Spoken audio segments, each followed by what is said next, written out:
저희가 지난주에 우리에게 믿음의 능력이 있음을 같이 나누었습니다. 이 산을 들어 바다에 던질 수 있는 능력이 우리에게 있지만 그것을 경험하지 못하고 사용하지 못하는 이유가 우리에게 있는데, 그 첫 번째 이유가 믿지 못하는 의심 때문이요, 또 해결하지 못했던 관계 때문이다 라는 말씀 가지고 우리가 은혜 나누었던 기억이 있습니다. 오늘은 마가복음 13번째 시간 일꾼이라는 제목을 가지고 함께 은혜 나누기를 소망합니다. 오늘 본문은 예수 그리스도의 순환주간 중에 주님께서 비유를 통해서 교훈하시는 장면을 우리에게 소개하고 있습니다. 이 순환주간이라 하면 여러분이 알고 계시는 그 부활절 전주 고난주간을 얘기하는 것입니다. 이야기가 전개되는 주말에 주님의 고난과 십자가의 사건이 일어난다라는 의미인 것이죠.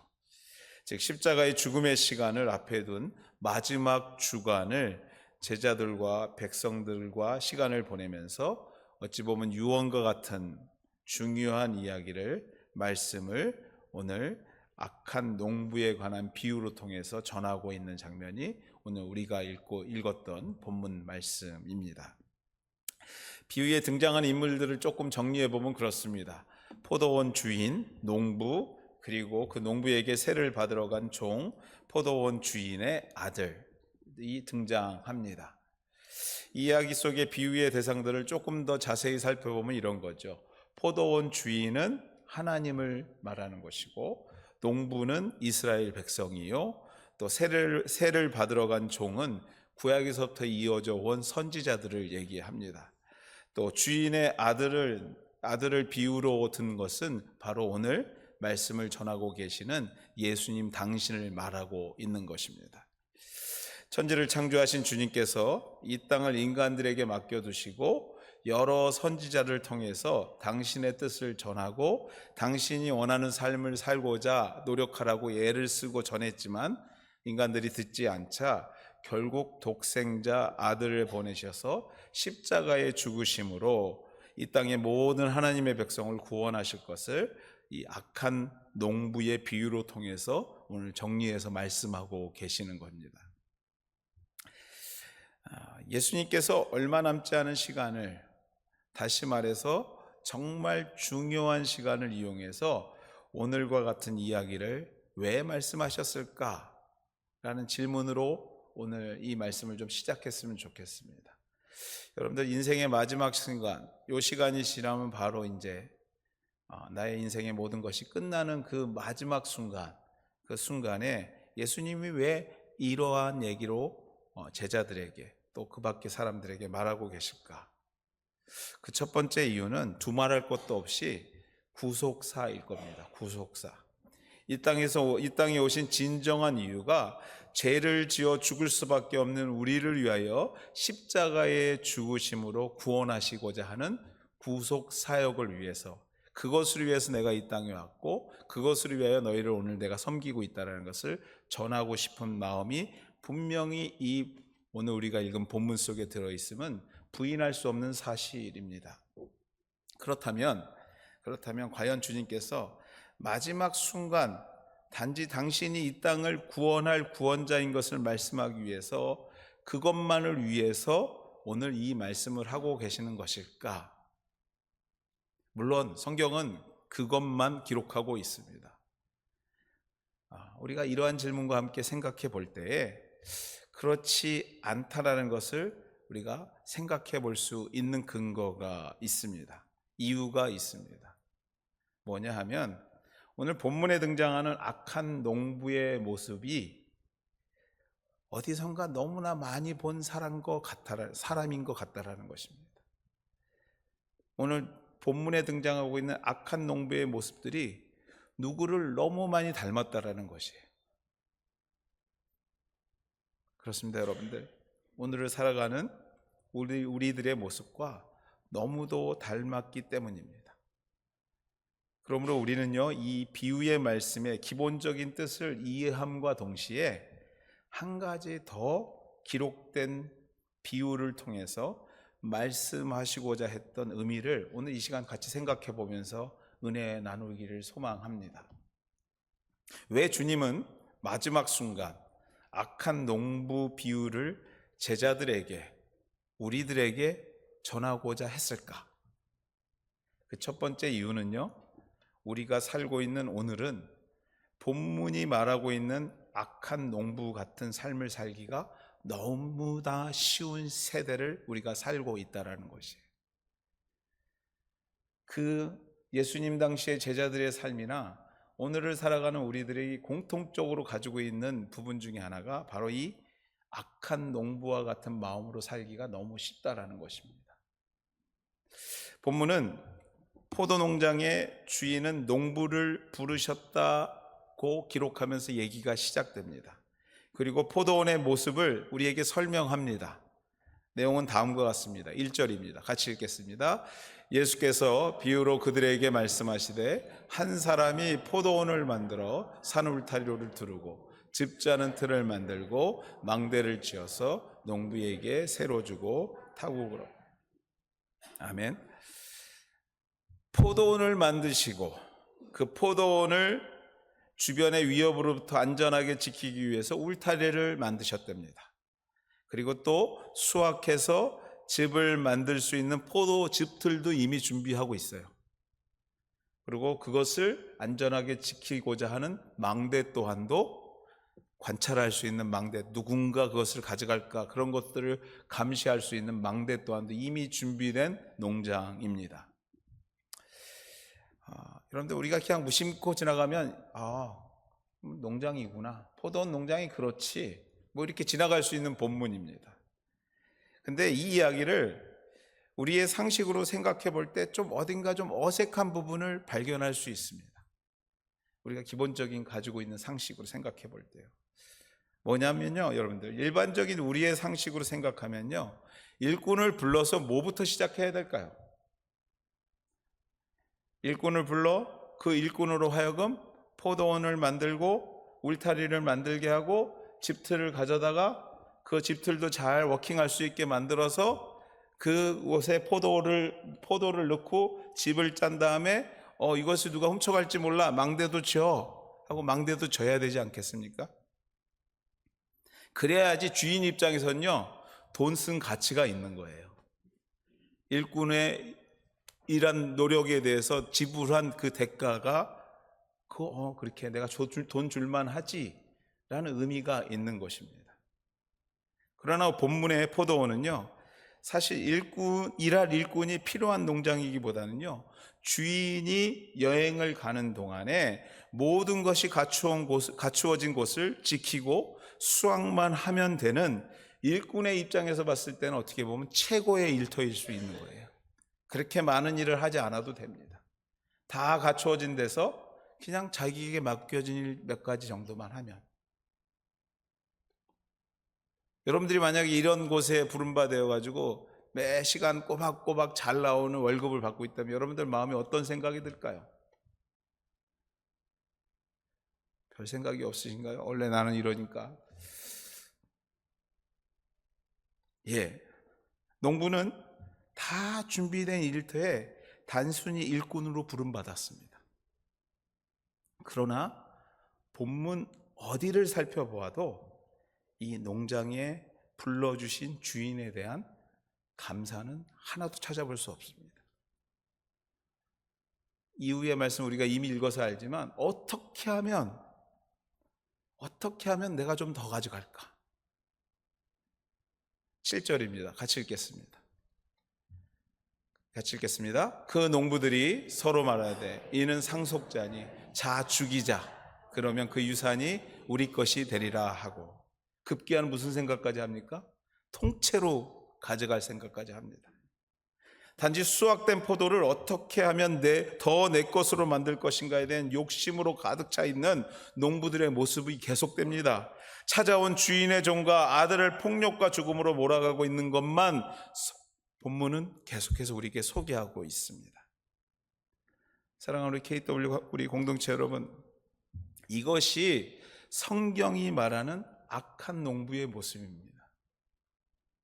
주신 은혜에 대한 감사가 아닌 얻어야 할 것에 대한 욕심 때문에 주신 감사의 조건들을 볼 수도 없고 찾을 수도 없는 모습, 모든 것이 당연시되는 오늘 나에게 주어진 환경을 너무나 당연하게 생각하는 모습이 악한 농부의 모습이라고, 악한 종의 모습이라고 성경은 우리에게 말하고 있습니다. 우리에게 허락된 가족의 울타리, 생업의 집틀, 나를 지켜주는 나라의 망대, 그것이 있는 것이 너무도 자연스럽고 당연해 보이십니까, 여러분들? 오늘 이 자리, 여러분이 함께하는 이 예배의 자리가 매주 반복되는 자리이고, 내가 선택해서 이 자리를 올 수 있고 오지 않을 수 있다고 여러분들 생각하십니까? 그래서 이 자리가 너무 당연스럽게 생각하십니까? 아니요, 여러분들. 우리 하나님께서 허락하지 않고 주시지 않는다면 절대로 있을 수 없는 것들인 것을, 이것들이 우리에게 얼마나 큰 감사의 조건인 것을 깨닫게 되시는 저와 여러분 되기를 주의 이름으로 축원해 드립니다. 이 자리가 거저 주어지는 자리가 아니라는 것이에요.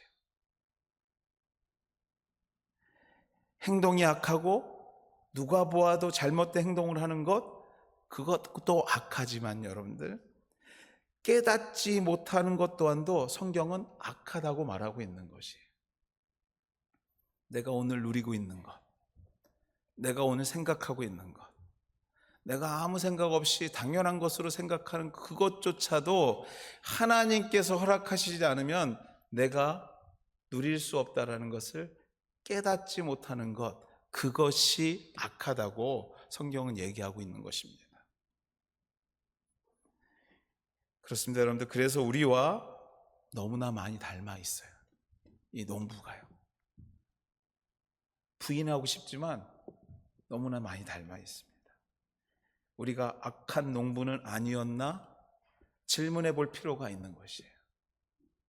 주신 것에 대한 감사이기보다는 너무도 당연히 생각하는, 깨닫지 못하는 일꾼, 악한 농부의 길에서 벗어나는 길은요, 오늘 우리가 경험하고 있는 삶의 모든 것이 당연한 것이 아닌 것을 깨닫는 그 순간에서부터 오는 감사에서부터 시작돼야 됨을 우리가 고백돼야 될 줄 믿습니다. 우리 주님은 우리를 위하여 포도원을 주신 분입니다. 우리 주님은 우리를 위하여 우리의 가정을 주신 분입니다. 우리 주님은 우리를 위하여 어렵지만 일할 수 있는 생업을 주신 분입니다. 우리 주님은 우리를 위하여 자녀를 주신 분입니다. 우리 주님은 어렵지만 섬길 수 있는 교회도 주시고 오늘 우리가 발붙여 살 수 있는 이 땅도 주신 분인 것을 우리가 발견하고 깨달아야 된다는 것이에요. 여러분들 주변의 것들을 주의 있게 한번 살펴보십시오. 얼마나 우리 주님께서 당신의 백성들을 위하여 세밀하게 준비해 주신 것들이 많은지 모릅니다. 몇 주 전에 저희 집 뒷마당에 있는 나무가 좀 크거든요. 그 가지가, 한 가지가, 정말 큰 가지가 부러졌어요. 몇 주 전에, 몇 주 더 됐나요? 그 아이스 레이닝 내릴 때 있잖아요. 그 레이닝의 그 무게에 못 이겨가지고 가지가, 토요일 저녁이었는데 제 주일 아침에 이제 교회 오려고 나오는데 뒤에 되게 정말로 어마어마무시한 나무가 꺾여져 있더라고요. 와, 잘못했으면 진짜 지붕이 큰일 날 뻔했겠구나 할 정도의 크기였습니다. 뭐 교회에 와야 되니까 뭐 그냥 놔두고 왔는데 아이들이 아침에 일어나서 놀래갖고 사진을 찍어서 막 보내더라고요. 봤냐고. 그래서 결국은 이제 제가 돌아가서 그걸 치우는데 정말 일이 잘라놓으니까 더 많아요. 뒤에 감당할 수 없을 정도로 많아가지고 그거 다 챙겨서 버리기도 하고 뒤에 챙겨두기도 하고 막 이러고 끝났어요.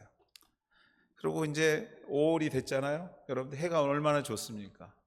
해가 뒷마당에 쫙 들어오는데 여러분들 그 가지가 부러져 가지고요, 우리가 그만큼 그늘이 없어지더라고요.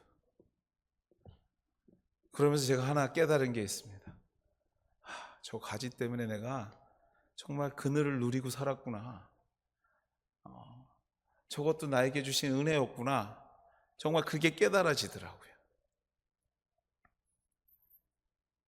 사랑하는 여러분들, 깨닫고 감사할 때 여러분의 시선에 우리를 보호하시려는 주님의 울타리가 보이기 시작하는 거예요. 내 주변에 사소한 것이 나에게 은혜로 다가올 때 그 순간서부터 목마른 우리에게 주님께서 준비하신 즙틀로 짠 성령의 포도주가 느껴지는 거예요.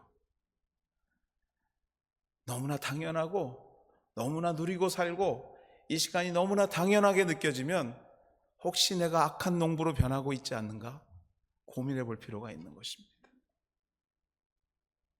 찬송가에 이런 찬송가가 있습니다. 받은 복을 세어보아라. 크신 복을 내가 알리라. 받은 복을 세어보아라. 주가 주신 크신 복을 내가 알리라. 여러분들, 끊임없이 내가 받은 하나님의 은혜를 세어보지 않으면 우리는요 너무나 악하기 때문에 그것이 당연히 나에게 주어진 거라고 생각할 때가 너무나 많을 때가 많습니다. 받은 복을 세우셔야 돼요. 날마다 카운트하셔야 돼요. 하나님께서 이렇게 나를 도우셨고, 하나님께서 우리에게 이러한 은혜를 주셨고, 하나님께서 나에게 이런 시간을 주셨기에 내가 오늘도 믿음 잃지 않고 오늘도 살아가고 있습니다. 고백하는 영혼에게 우리 하나님께서, 깨닫는 영혼에게 주시는 은혜가 뭐냐면요, 악한 농부의 길에서 선한 청지기의 길로 벗어나는 것입니다. 주신 은혜에 대한 깨달음과 감사, 그것은 우리를 선한 길로 인도하는, 누군가 가기 쉬운 악한 농부의 길에서 벗어나게 하는 나침판이 될 줄 믿습니다.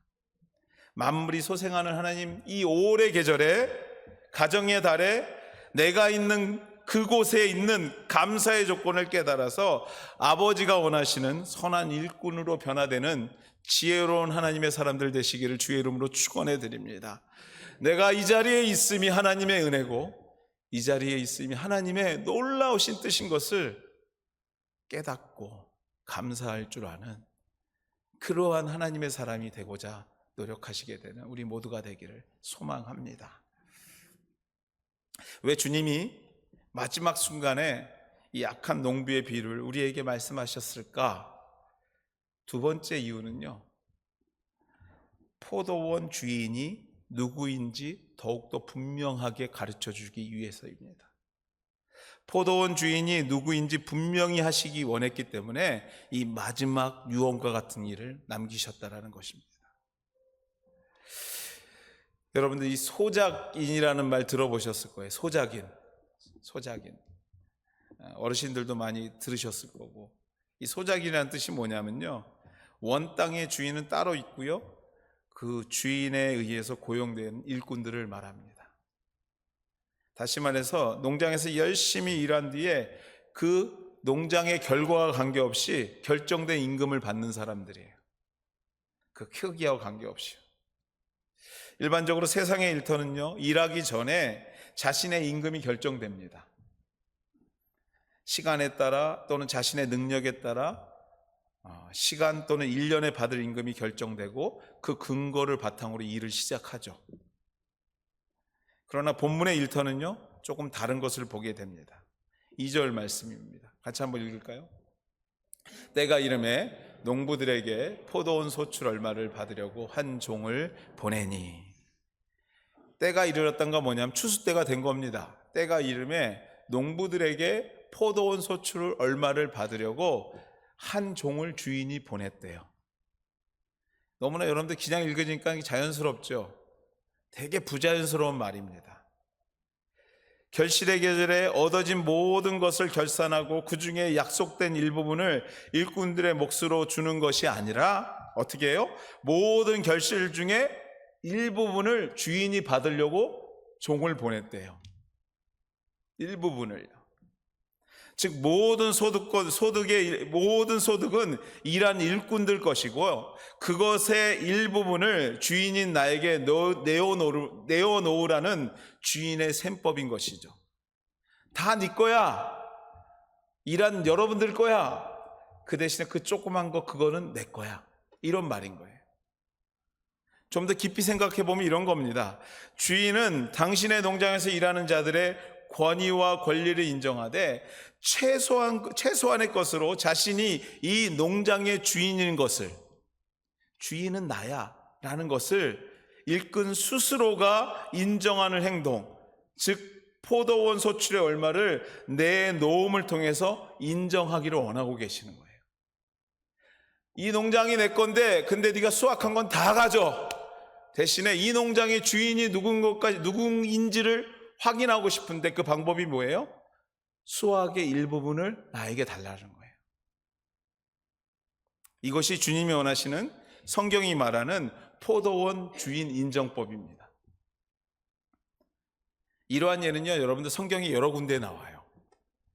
천지를 창조하실 때 에덴이라는 동산을 만드시고 동산 안에 있는 모든 것을 아담과 하와에게 다 다스리게 하셨습니다. 다 주셨어요. 단 뭐만요? 동산 중앙에 있는 그 나무만 지켜달라는 거였어요. 이 동산의 주인이 그 나무를 지킴을 통해서 하나님인 것을 인정해 달라는 것이죠. 또 우리의 모든 것이 다 하나님의 것이지만 그 중에 10분의 1을 드림으로 모든 것을 다 받은 것으로 인정하고 내가 피조물의 삶의 주인 되어서 책임져 주시겠다라는 11조 주인 정신 또한도 이와 비슷한 내용인 것이에요. 다 너희 거야. 너희가 수고해서 다 얻은 거 다 너희 거야. 대신에 너희 삶이 하나님의 것이라는 것을 너희가 구분해서 그것을 통해서 내가 확인하겠어. 이 얘기를 하는 것이죠. 그렇습니다, 여러분들. 우리 주님의 셈법은요, 세상의 셈법과 좀 다릅니다. 주인을 위하여 일한 사람에게 주인의 재산의 일부분을 일한 만큼 주시는 것이 세상의 방법이라면 주인의 모든 재산을 우리에게 주시고 그 중에 일부분을 스스로 떼어 다시 주인에게 드림으로써 주인과 종의 관계를 만들어가는 것이 바로 우리 주님의 방법이라는 것입니다. 이 또한도 여러분들 중요한 게 뭐냐면요, 주인의 입장에서 만들어진 법이 아니라는 것이에요. 완전한 일꾼의 입장에서 만들어진 일꾼을 위한 성경적 노동법이기에 여러분들이 이 과정 중에서 하나님의 은혜를 경험하게 되는 것이에요. 여러분들, 그러나 여기서 우리가 분명히 한 가지 깨달아야 되고 짚고 넘어야 될 게 뭐냐면요, 우리가 지키고 명심해야 하는 것은 다 주신 것의 일부분을 구분해야 된다는 것입니다. 왜 명심해야 됩니까? 일부분을 주인에게 드리지 못했던 농부의 결론 때문에 그렇습니다. 9절 말씀입니다. 같이 읽겠습니다. 포도원 주인이 어떻게 하겠느냐? 와서 그 농부들을 진멸하고 포도원을 다른 사람들에게 주리라. 아멘. 그 농부들을 진멸하고 포도원을 다른 사람에게 주겠답니다. 어떤 사람을? 동산 중앙에 있는 선악을 알게 하는 나무를 지키지 못했던 아담과 하와는요, 동산에서 쫓겨나는 일이 일어났어요. 또 소득의 일부분을 드리는 것은 나의 모든 것이 주님의 것인 것을 인정하는 동시에 하늘의 주님이 우리의 삶, 우리의 가정의 생업의 주인 되시어서 모든 것을, 물질을 책임져 주신다는 일꾼의 고백이 그 속에 들어있는 것이에요. 그러나 그런 일이 일어나지 않는 자들에게는 오늘 말씀에서처럼 포도원을 다른 사람들에게 주는 주님의 결단, 동산 중앙의 것을 지키지 못했던 아담과 하와를 내쫓는 하나님의 결단들이 있었다라는 것이에요.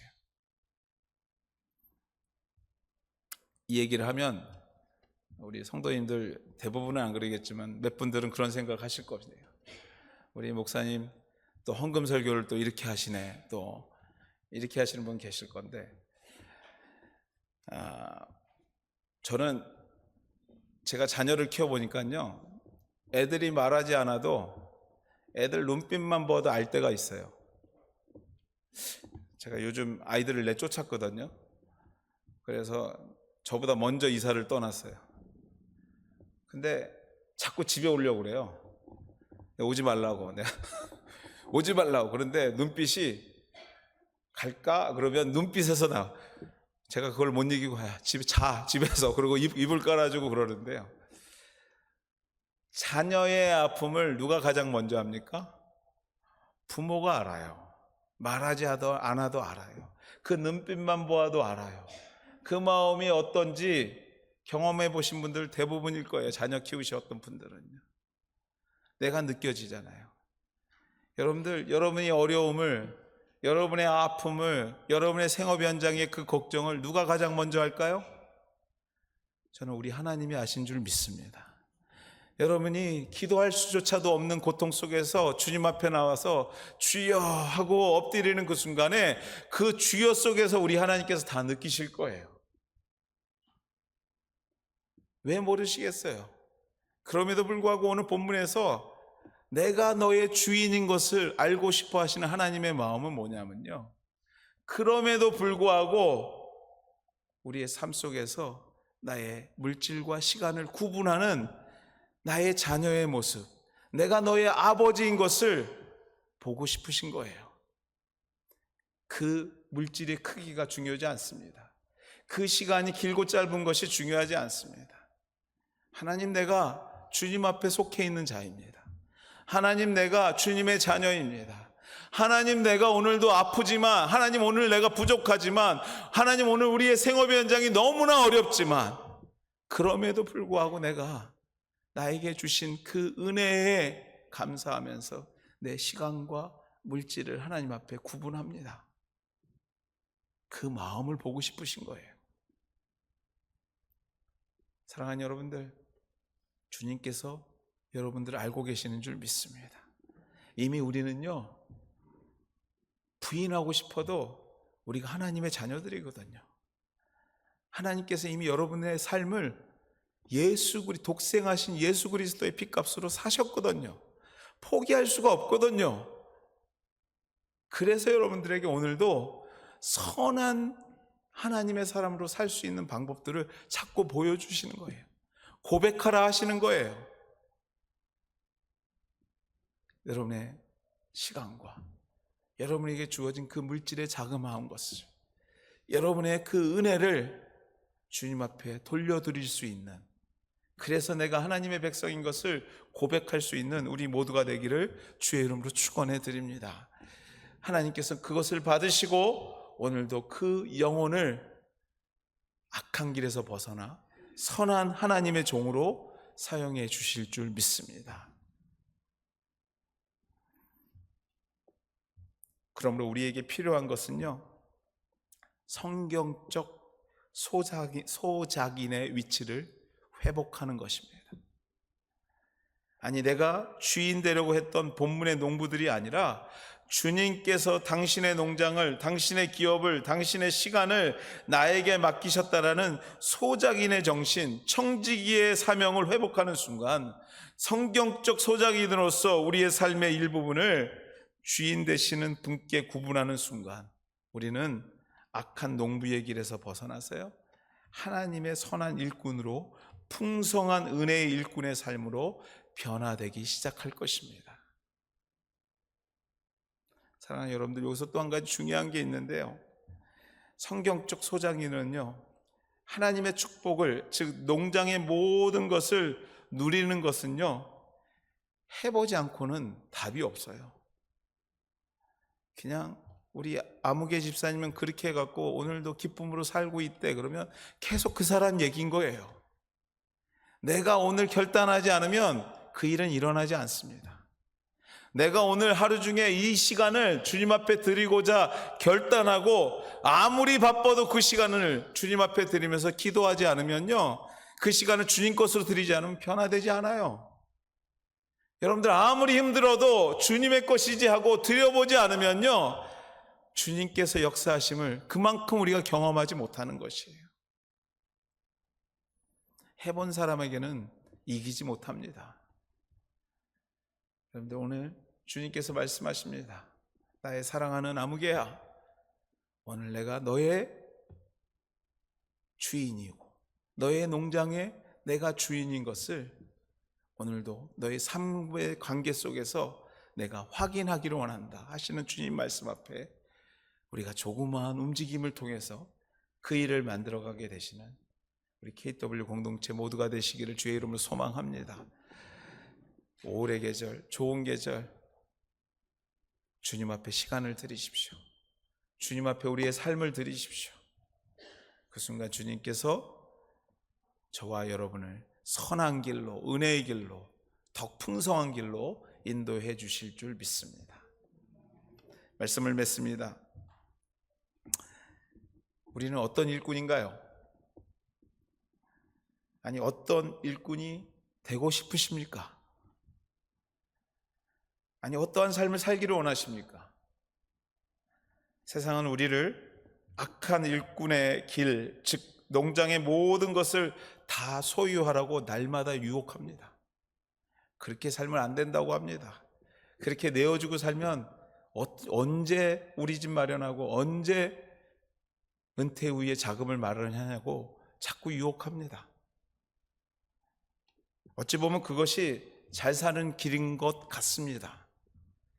그러나 오늘 성경은 우리에게 단호하게 얘기합니다. 내 포도원의 선한 일꾼이 되라. 내 포도원에 하나님의 사람이 되라 라고 성경은 단호하게 얘기합니다. 사랑하는 여러분들, 어떤 길을 가시겠습니까? 오늘도 주님의 부르심 앞에 순종하며 하나님의 선한 일꾼의 삶을 살아가게 되시는 우리 모두가 되기를 소망합니다. 같이 한번 기도하시겠습니다.